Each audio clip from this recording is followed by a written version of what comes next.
Quality study अकॅडमीमध्ये तुमच्या सर्वांचं स्वागत आहे. आज आपण आपल्या चॅनलवर एक नवीन सिरीज लॉन्च करत आहोत. ती कोणती सिरीज आहे? ती आहे चालू घडामोडीची सिरीज. ही सिरीज तुम्हाला आपल्या यूट्यूब चॅनल क्वालिटी स्टडी अकॅडमीला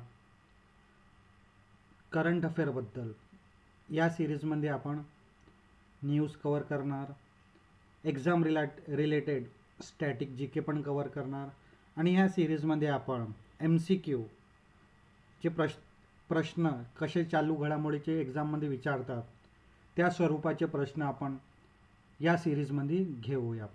ही सिरीज UPSC, MPSC व इतर सर्व परीक्षेसाठी अत्यंत उपयोगाची सिरीज आहे.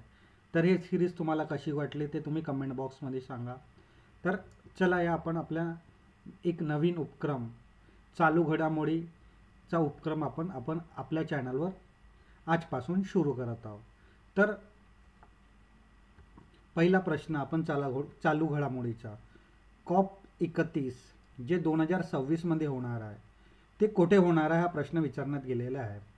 तर पहिला ऑप्शन काय आपला अंतला तुर्की, सेकंड ऑप्शन काय आपला बेलम ब्राझील, तिसरा ऑप्शन काय आपला दुबई संयुक्त अरब अमिरात आणि चौथा ऑप्शन आहे आपला शर्म अल शेख इजिप्त.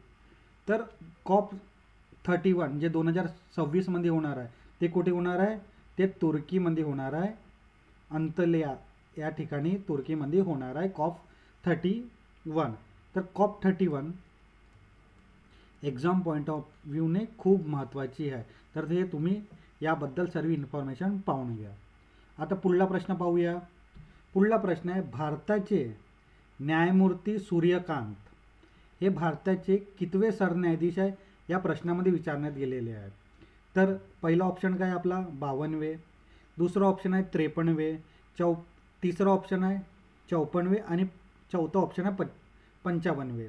तर भारताचे न्यायमूर्ती सूर्यकांत हे भारताचे कितवे न्यायाधीश आहेत? 53 न्यायाधीश आहेत. किती? 53 न्यायाधीश आहेत. या आधी 52 कोणते होते? या आधी 52 होते न्यायमूर्ती भूषण गवई, हे 52 होते आणि 53 आता कोणते आहेत? 53 आहेत न्यायमूर्ती सूर्यकांत, हे आपले 53 सरन्यायाधीश आहेत. यानंतरचा पुढला प्रश्न पाहूया. संविधान दिवस डॅश साजरा केला जातो, म्हणजे केव्हा साजरा केला जातो? 26 नोव्हेंबर, 27 नोव्हेंबर, 28 नोव्हेंबर आणि 25 नोव्हेंबर. तर या प्रश्नाचं बरोबर उत्तर आहे 26 नोव्हेंबर. 26 नोव्हेंबर रोजी संविधान दिवस साजरा केला जातो.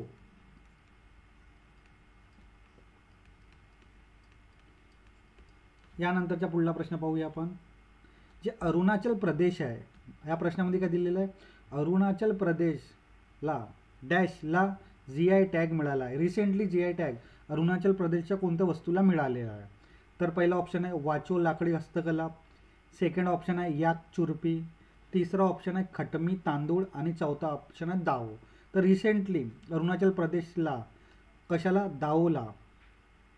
दाओला GI टॅग मिळाला आहे. रिसेंटली अरुणाचल प्रदेशच्या दाओला. काही वस्तूंना पण अरुणाचल प्रदेशला GI टॅग मिळाला, जसे की वांचो लाकडी हस्तकला यांना पण GI टॅग मिळाला आहे, याक चुरपी यांना पण GI टॅग मिळाला आहे आणि खमटी तांदूळ यांना पण GI टॅग मिळाला आहे. पण रिसेंटली कोणाला मिळाला आहे GI टॅग? अरुणाचल प्रदेशच्या दाओ याला GI टॅग मिळालेला आहे. यानंतरचे आपण प्रश्न पाहूया. भारतीय नौदलात डॅश हे नौदलात दाखल झाले. रिसेंटली काय नौदलात दाखल झाले? INS माही, INS विक्रांत, तिसरा ऑप्शन आहे INS गंगा, चौथा ऑप्शन आहे INS गोमती. तर रिसेंटली भारतीय नौदलात INS माही हे नौदलात दाखल झालेले आहेत. काय? INS माही. पुढला प्रश्न आपण पाहूया.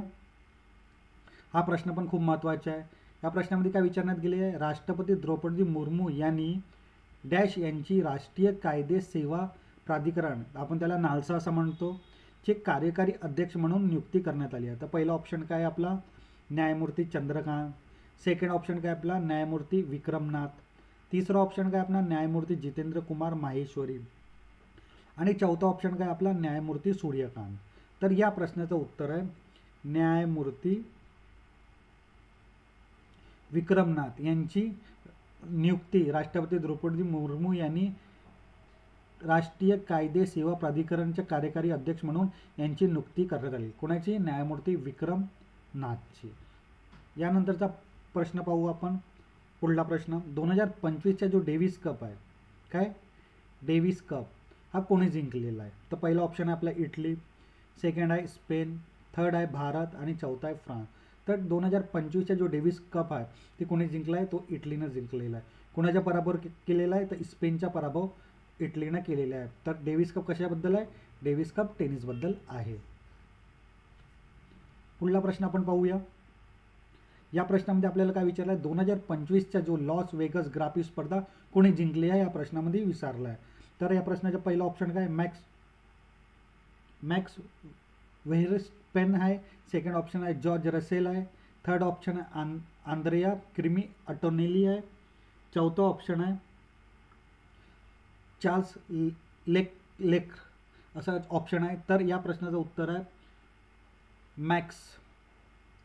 मॅक्स वर्स्टपन यांनी हा 2025च्या लॉस वेगस ग्राफिक स्पर्धा जिंकलेली आहे. हे प्रोनाऊन्सिएशनला थोडे हार्डवर्ड आहेत, तुम्ही पाहू शकता. यानंतरचा पुढला प्रश्न आहे 2025मध्ये जे 20वी G20 शिखर परिषद कोणत्या देशात आणि शहरात आयोजित करण्यात आलेली आहे? जे G20ची शिखर परिषद आहे. तर पहिला ऑप्शन आहे आपला दक्षिण आफ्रिका जोहान्सबर्ग, सेकंड ऑप्शन आहे भारत दिल्ली, थर्ड ऑप्शन आहे ब्राझील बेलाम आणि चौथा ऑप्शन आहे थायलंड बँकॉक. तर या प्रश्नाचं उत्तर आहे दक्षिण आफ्रिकामध्ये जोहान्सबर्ग आहे, इथे G20 परिषद पार पडली. आता आपण जसं का आपण याच्या आधी सांगितलं आहे की आपण आपल्या जे चालू घडामोडीच्या सिरीजमध्ये काही इम्पॉर्टंट टॉपिक पण घेणार आहोत, जे एक्झाम पॉईंट ऑफ व्ह्यूने खूप महत्त्वाचे टॉपिक आहेत. तर आजचा आपला टॉपिक आहे तो टॉपिक आहे चीफ जस्टिस ऑफ इंडिया. आपला आजचा महत्त्वाचा टॉपिक आहे. आपण हा टॉपिक पाहूया. तर जसं की तुम्ही पाहू शकता जे 53वे सरन्यायाधीश कोण झालेले आहेत? आपण या प्रश्नामध्ये बघितलं आजच्या सिरीजमध्ये आपले सरन्यायाधीश झालेले आहेत कोण? न्यायमूर्ती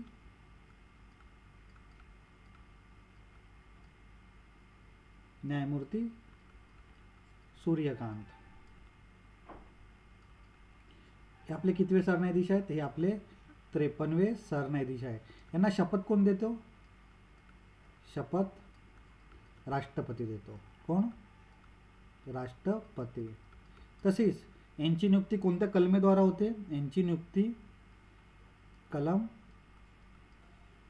124(2) अंतर्गत यांची नियुक्ती होते.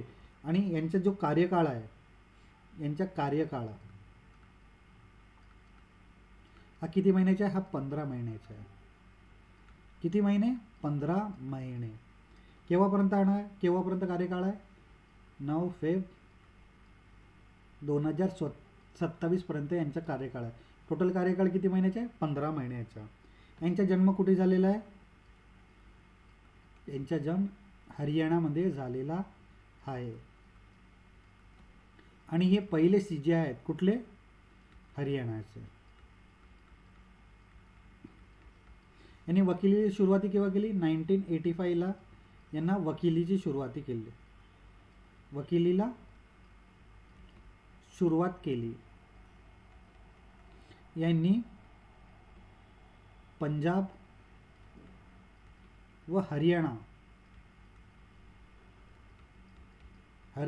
उच्च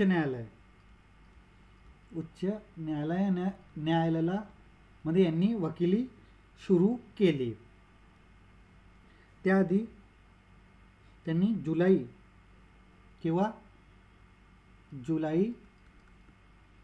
2000 मध्ये हरियाणाचे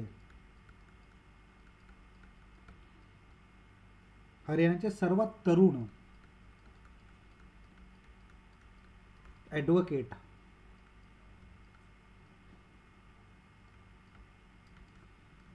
जनरल म्हणून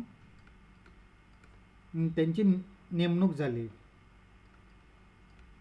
तेव्हा ते किती वर्षाचे होते? 38 वर्षाचे होते फक्त. तसेच 9 जानेवारीला 2004 रोजी ते पंजाब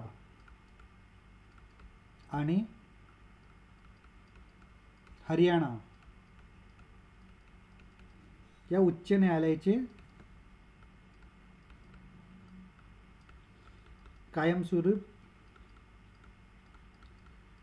कायमस्वरूप न्यायमूर्ती झाले. आणखी त्यांची हिमाचल प्रदेश म्हणजे 5 ऑक्टोबर 2018ला हिमाचल प्रदेश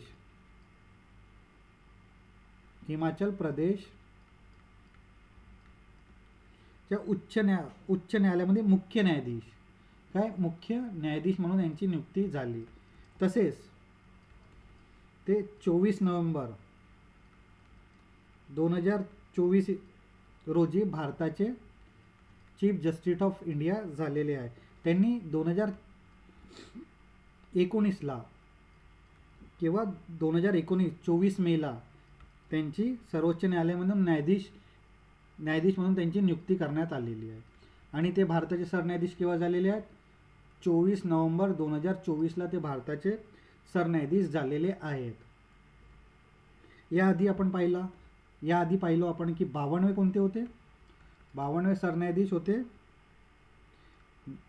न्यायाधीश भूषण गवई. 51 कोणते होते? 51 होते न्यायमूर्ती संजीव खन्ना. आणि 50 कोण होते? 50 होते DY चंद्रचूड. हे 50 आपले सरन्यायाधीश होते.